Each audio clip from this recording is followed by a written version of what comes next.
Magandang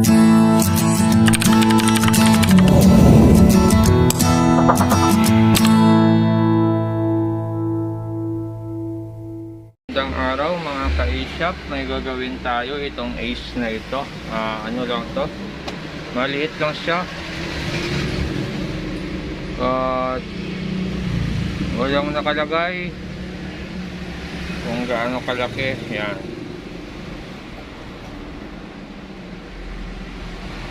okay, pero siguro nasaan to, 19 to 20.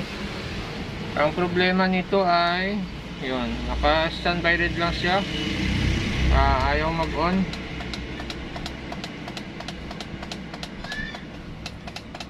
on, check natin remote nya. So may tama din yung remote nya. So, try muna natin ayusin yung remote. Okay, so ito na, nagawa na natin yung remote nya. Yan, may ilaw na yung remote nya. Yan, try natin ngayon sa TV nya. So walang response. So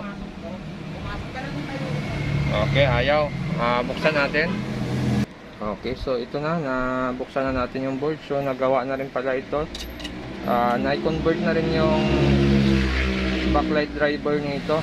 So ito na yung backlight driver nya, binago na. Tapos ang problema nito ay naka-standby red lang, ayaw mag-power on. Buksan muna natin yung board. Balik na rin natin yung board. Titingnan natin kung normal mga supply nya. Okay, so nabuksan na natin yung unit. Bali yan yung main board nya. So sa ganitong main board ay kadalasan mga sakit talaga nito ay kulang sa supply, sobra sa supply. So sakitin talaga yung mga ganitong board. Pero kung hindi mo kabisado yung mga supply rito, medyo mahirap din siya gawin. Pero pag kabisado mo yung supply ng mainboard na to, madali lang matrace kung ano yung naging problema nya. So sa ngayon ang problema nito ay standby red lang, ayaw mag power on. So ito, mayroon tayo ditong supply na regulator na 3.3. Yan din, ito 3.3, yon 3.3. Tapos ito ay 1.8. Tapos mayroon naman ditong para sa 5 volts nya. Ito yung 5 volts nya. Tapos ito naman yung para sa 1.2 nya. Okay, kuha ba? Okay, ulitin natin. Itong diode na to ay 12 volts. Tapos idadrop yan ng isang regulator dito na 5 volts. Pagdating dito 12, pag out nito ay 5 volts na. So may regulator dito, yan So yung output nito ay 5. Tapos yung 5 na yan ay papasok din yan dito sa 3.3 natin at 1.8, saka yung 1.2. So check ngayon natin kung ano supply yung nawala rito or nagsobra. Okay, saksak ko lang siya.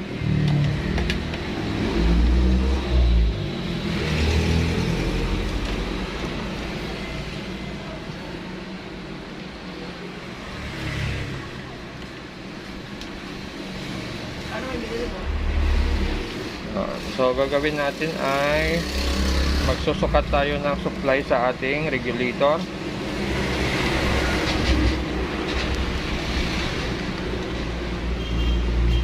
Okay, so una natin i-check ay yung kanyang 12 volts. So meron tayong 12 dito. Sunod natin i-check yung kanyang 5 volts. So meron din tayo 5 dito. Sunod natin check ay kanyang 3.3. Okay, may 3.3 din. 1.8. So mayroon din. So dapat walang 1.8 ito. Pag mayroon kasi siyang 1.8 at hindi nawala ang supply rito, automatic pwedeng hindi magbukas yung unit or hindi mag power on. So tingnan natin kung bakit hindi na hindi nawala yung supply ditong 1.8 natin. So check natin yung ating 1.2. Yung 1.2 natin ay ito. Yun. Ang supply niya ay naglalaro sa 1.2, 1.4. Yun, no, hindi stable yung supply niya. Yan, pabago-bago siya. Bakit kaya? Yan. So gagawin natin dito ay try natin i-fix yung supply nito. Kuya, maglalambing ako sa'yo. Okay, so gagawin natin ay tatanggalin muna natin yung IC na yan. Try natin tanggalin yan, tapos papalitan natin. Titingnan natin kung magno-normal yung ating unit. So baklasin muna natin to.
Okay, may nahanap tayo. Yan. Bali, try natin palitan ito. Kinuha ko lang to sa mga luma nating board, yung mga sira nating board. So hindi ko na nakita yung number nito.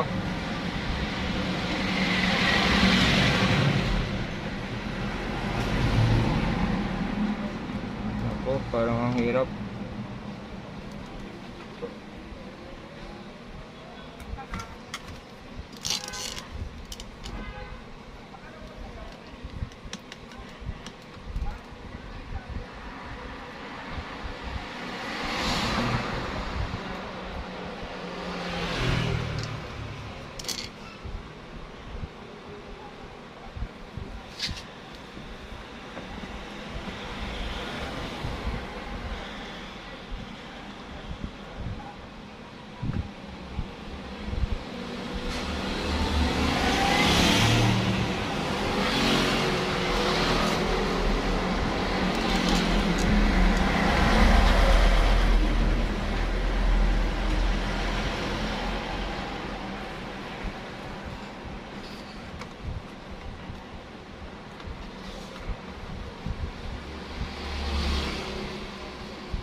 Napalitan na natin siya. Check ngayon natin kung ilang volts yung output na yan. Pasok pa ba sa 1.2? So dahil mag-check tayo, aabangan na natin ng test probe yan para sure tayo. Para pag mataas man ang supply na lumabas ay ready na, bunot na tayo. So saksak lang natin.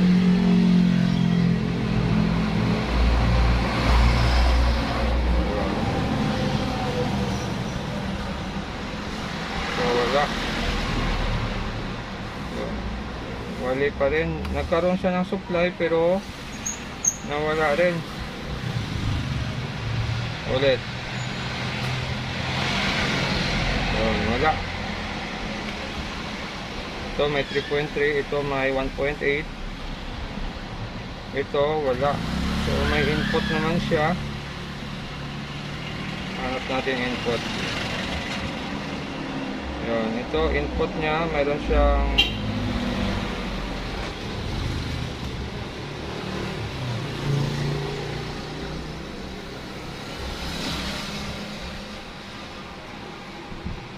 but 6.9.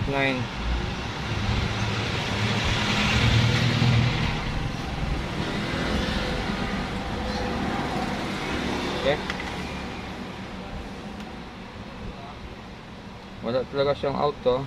Check natin yung input natin. So iba yung supply na pumasok dito. 5 point. Ayun. Yung supply natin ay nagsi 6 point.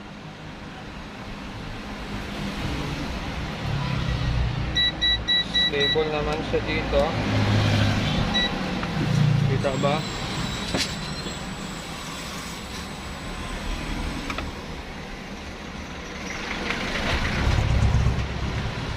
Stable naman yung 12 natin. Tapos yung 5 natin ay nagkakaroon siya ng 5.6.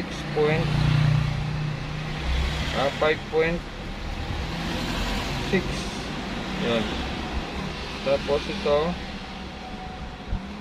yun. So 5.6 din yung out yung input nito. Pero wala siyang out. Okay. Try natin linisin muna. Okay, so nilinis na natin. Try pa rin natin kung magkaroon siya ng 1.2. So negative talaga. Wala. Ito 1.8, 3.3, 1.2 niya ay wala. Pero mayroon naman siyang supply na 5.6. Pero wala siyang output na 1.2. Okay. So susunod natin gagawin ay check natin yung circuit kung short or hindi. Yun, short na yung circuit niya.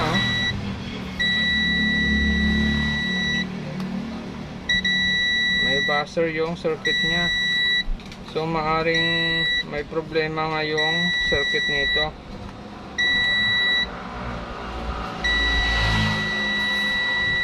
Short na. Okay, so try natin tanggalin yung IC. Titingnan natin kung sa IC yung short or short na talaga yung parts niya. Pero kanina wala naman siyang buzzer kanina nung una nating ginawa, una nating chinek. So try natin tanggalin yung IC na to.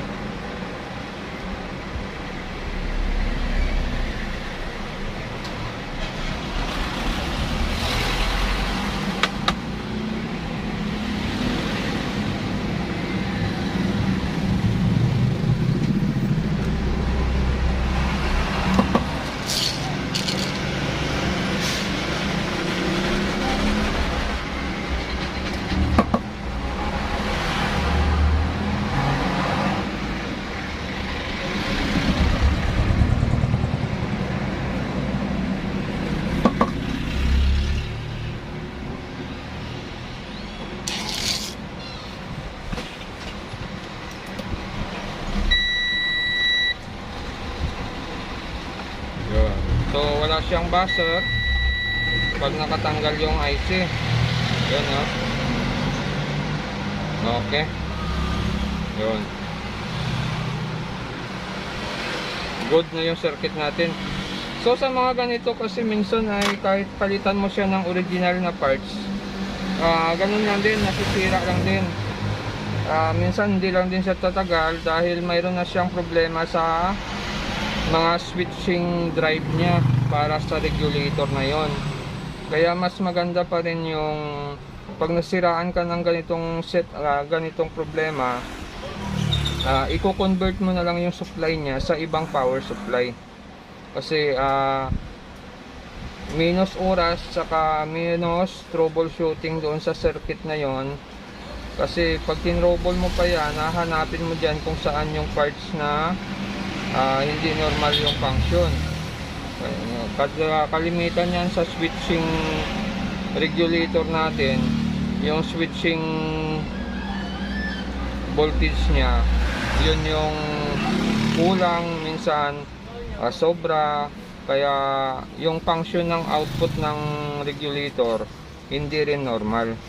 So mas maigi pa rin siyang i-convert na lang sa ibang power supply. So i-convert natin yung 1.2 nito. Okay, so ang gagawin natin ay i-convert na lang natin siya sa may buck converter na ganito. So mas matibay din ito. So ito, kabit na lang natin siya sa may positive niya yung white, yung gray niya ay negative. So yung positive dito natin kabit sa rekta na tayo sa 12 volts niya.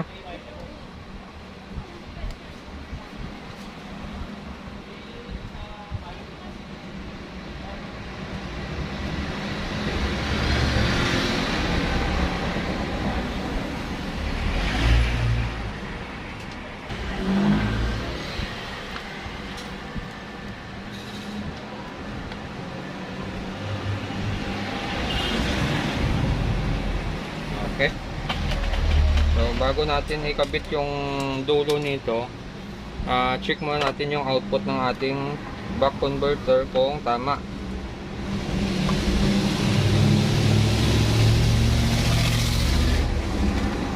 Okay, positive, negative, okay na. So sunod natin gagawin ay adjust natin yung ating buck converter na 1.2 lang ang output nya.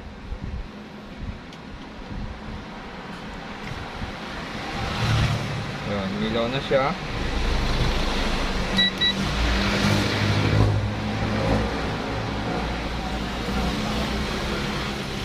Okay, check natin kung ilan yung output nya.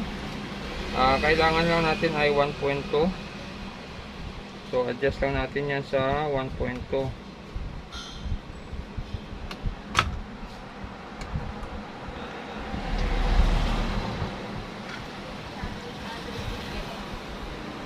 Ito mas madali ito ikabit.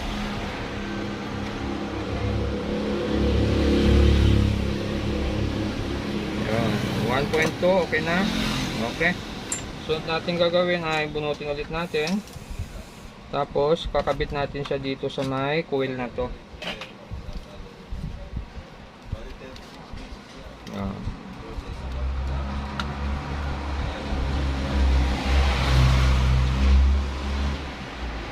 Pwede nyo rin tanggalin yung coil.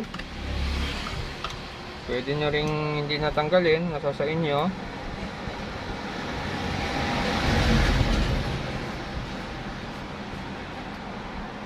Yun lang. Nagkalat yung ating lead. Naparami.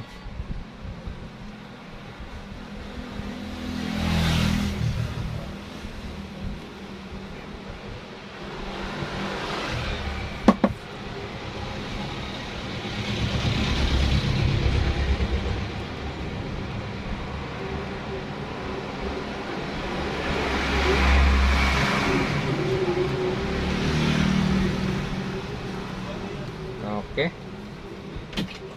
Tapos silip natin kung walang short.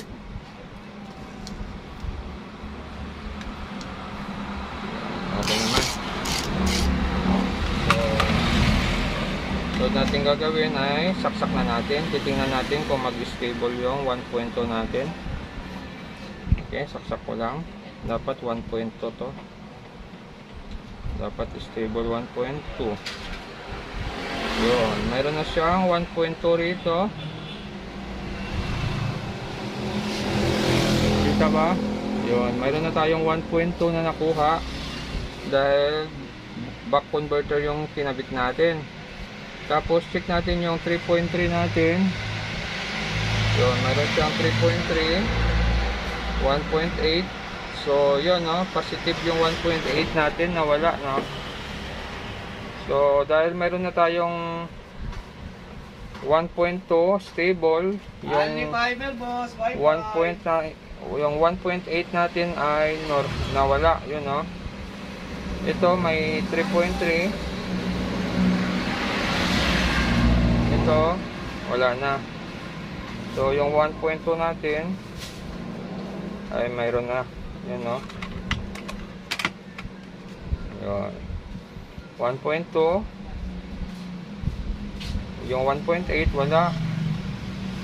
Yung 3.3 mayroon. So 1.8 wala. On natin. Try natin kung magbubukas.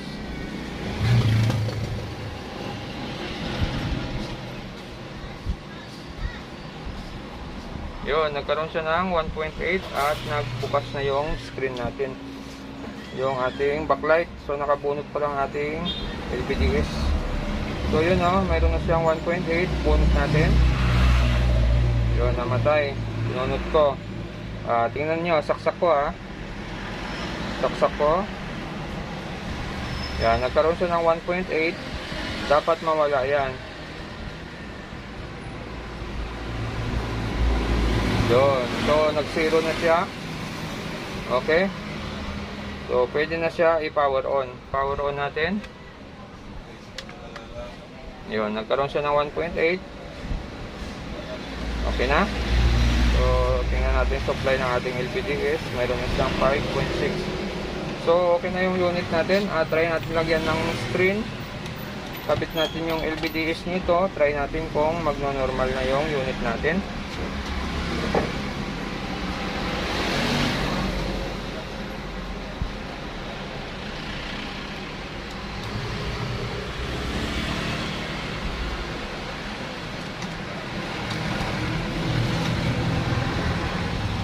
So, ito na, nakabit na natin lahat ng connection. Ito pala grounding, nakabit natin.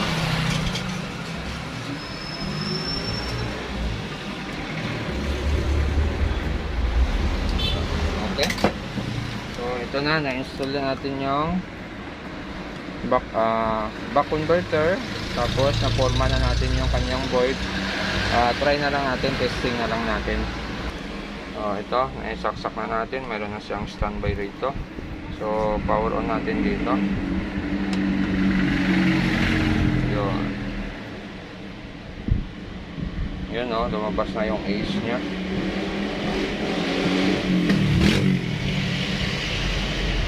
Okay, lagyan natin ng signal. So, ito na, okay na yung unit nating ace. Yun, buo na siya, may picture na siya. At may sounds na rin siya.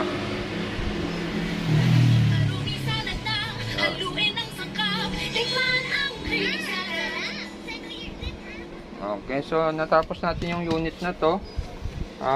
Ang naging problema lang niya ay yung kanyang 1.2. Yung 1.2 niya ay nawala yung supply. Tapos ginawa natin ay mataas pala yung supply. Tapos ginawa natin, pinalitan natin. Kaya lang nung nagpalit tayo ng isang regulator niya, nagkaroon siya ng supply pero nawala rin. Tapos nag-short pa yung IC natin. So nagpalit tayo ng isa, nagkaroon siya ng supply, tapos nawala rin, tapos nag-short pa yung IC.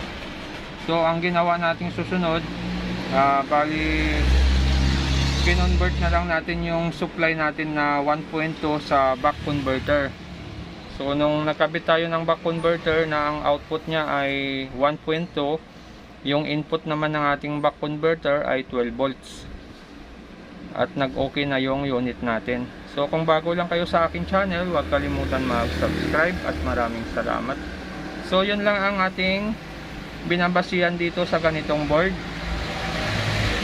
Check nyo lang yung standby 12, 5 volts, 3.3, 1.8 at 1.2. Pag yan ang supply na yan, naka-standby yung unit nyo, ang supply na yan ay kompleto, hindi siya mag-on. Dapat yung 1.8 natin ay mawawala pag hindi pa siya naka-on. Pero pag nag-steady yung 1.8 natin, tapos naka-standby lang yung unit, may iba pang problema yon. Pero itong unit na to ay yung problema lang niya ay yung 1.2 supply natin. So hanggang dito na lang yung video ko. Sana makatulong ito sa mga baguhan pa lang na hindi pa kabisado yung ganitong board. Okay, sa susunod ulit natin na